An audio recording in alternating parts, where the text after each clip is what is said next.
Hello, welcome to I Teach, I Learn. My name is Aishwarya and I love talking about Montessori and about activities that you can do with your children. So this video has activities for children between the age group 6 to 9-year-olds.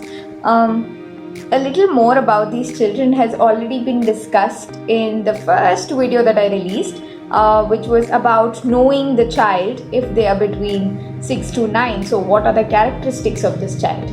So one important characteristics that we touched upon is that their intelligence is developing.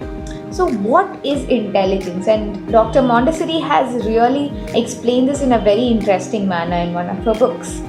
So when we say that someone is very intelligent in their field, say we have an author or say a wine taster or a painter, we say that they are able to know the nuances of their field, they're able to know the differences between different tastes, the way different styles of writing, different paint colors, and they're able to imagine a lot more. So, and that's when we say that they're intelligent, because anyone can read up on paint colors and anyone can read about the different types of wines or read books in different languages. But to appreciate a certain feature or to appreciate a certain characteristics of a material or a book or a food item, there has to be a refinement in your senses that is greatly dependent on what you have been exposed to when you were younger and how much you have actually explored a certain property in a different way. So that is when we say that someone is truly intelligent. So when does this intelligence sort of open up?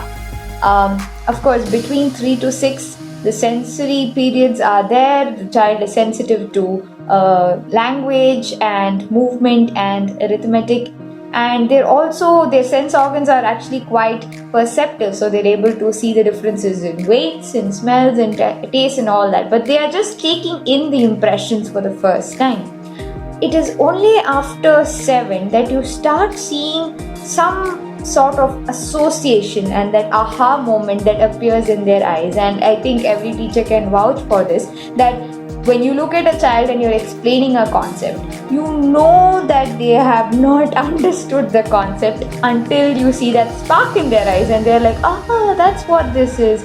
Oh yeah, and they're able to associate it with something else that they have seen or felt before. And this really does happen only around 6 or 7, and maybe that's why Dr. Maria Montessori had the planes of development. So the first plane is 0 to 6 and the second plane of development is 6 to 12 years, and you can see that there's an overlapping stage in 6 at the age of 6. So there's a lot of primary characteristics which are still there in the child when they enter an elementary environment.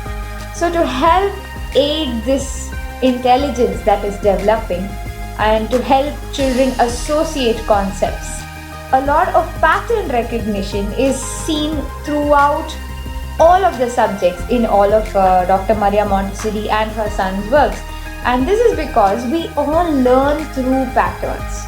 So a trainer did this exercise with us and I would like to do it with you. So okay, I'll give you 5 seconds and I want you to think of as many words that you can possibly think with the letter S and start counting.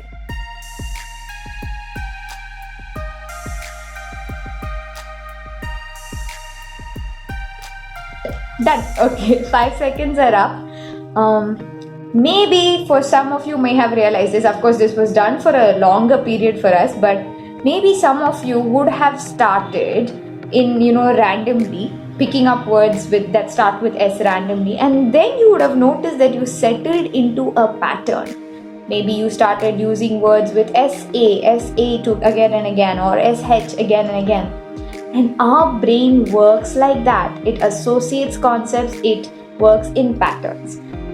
So we do a lot of pattern recognition activities in elementary in a very subtle way. It's not very obvious. Sometimes it is, like in geometry we have symmetry work and other designing work, but otherwise in some areas it actually aids the intelligence. And for example, in grammar you have the grammar symbols and the children are able to recognize the patterns in a sentence because of these grammar symbols. So they become more aware of the positioning of the words in a sentence, for example. Or you have biology, where we introduce the arrangement of the leaves and the reason behind it. So pattern recognition can be done across subjects, but it also sort of really creates a sense of order within the child who is now growing and is seeking order in rules and in other patterns that he sees outside in the world. So this video contains 5 activities, which is all to do with recognizing patterns and trying out patterns, which involves a lot of geometry and yes, a lot of artwork that can come into your home as well. So I am looking forward to seeing you again and again on this channel, on Instagram as well, and let's keep that pattern going as well. Okay, so take care and check out the activities. Bye.